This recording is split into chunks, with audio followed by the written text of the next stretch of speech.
real term prices for major food commodities are the highest in some 30 years. It is expected that the food prices are likely to remain high. High prices are hurting every consumer, but they are affecting most severely people living in developing countries.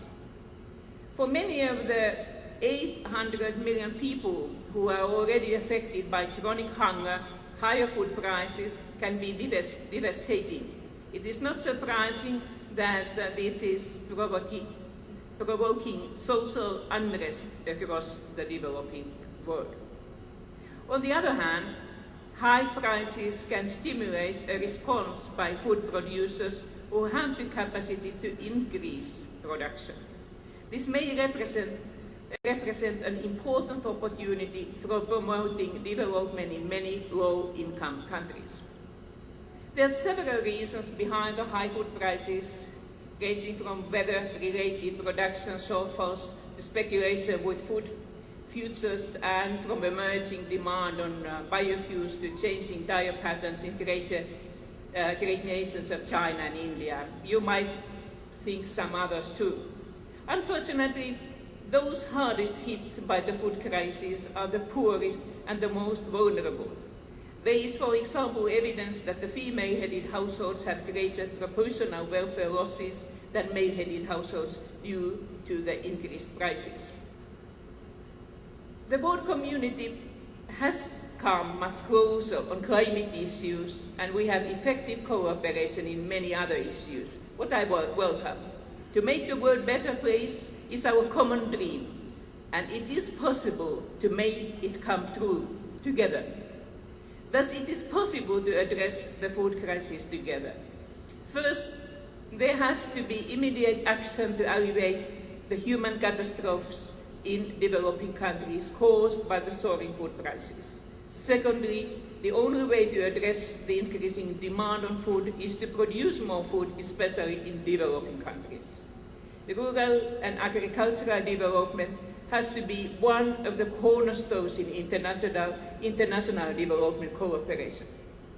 Thirdly, industrialized countries, which mean we, need to rethink our national agricultural policies. Fourthly, development of biofuels must not harm food production or nature. So it is essential to concentrate in development of so-called second-generation biofuels, which do not have the same impact on food production and are more environmentally friendly. And I know that you here, we know these issues very well. Fifthly, we need to enhance the fairness and transparency of international agricultural markets as a part of the fair globalization. Ladies and gentlemen, solving the food crisis is a global issue and can only be solved in cooperation and multilaterally. National actions are necessary, really necessary, but they do not amount to much without international action. And being here in the USA, it is only appropriate to remind that one cannot speak about multilateralism, the real multilateralism, without the United States. I sincerely hope that the USA is playing a prominent part in solving the global food crisis, while Finland and all the other countries of the European Union, we are also trying to do our part. So, with one sentence, we really would like to see more and more present in the cooperation. We need you. Ladies and gentlemen, Minnesota has a strong ties to Finland and the other Nordic countries.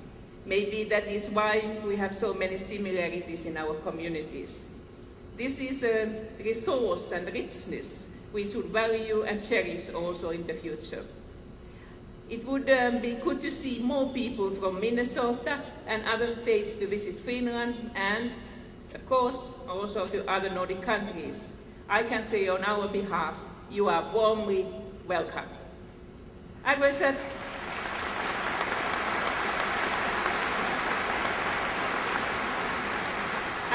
juhlavieraat, hyvät ystävät, sydäntäni lämmittää valintani Sharing the Spirit of Finland tämän juhla FinnFestin teemaksi.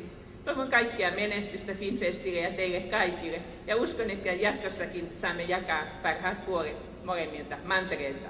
Ladies and gentlemen, dear friends, it warms my heart to learn that you have chosen sharing the spirit of Finland as the theme for this jubilee FinnFest.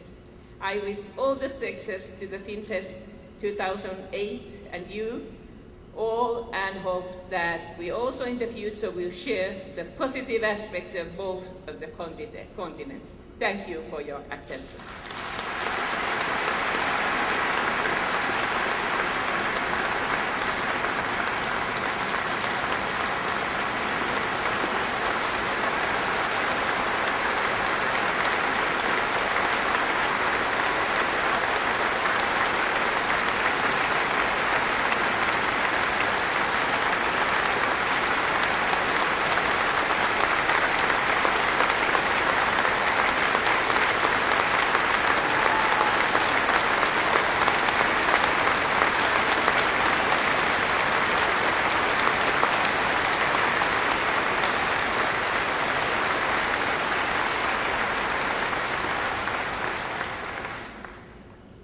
I know of your commitment to the indigenous people of Finland, and we share that commitment to our indigenous people in Minnesota, Wisconsin, and throughout the upper states of the United States. I only hope that we can find ways to work more together and more successfully to resolve all of these issues. Equality, the impact of globalization, the effect of globalization on our environment, and that we will always be able to take your words and your words to us about the importance of civility as we move forward in all of these areas. Thank you very much.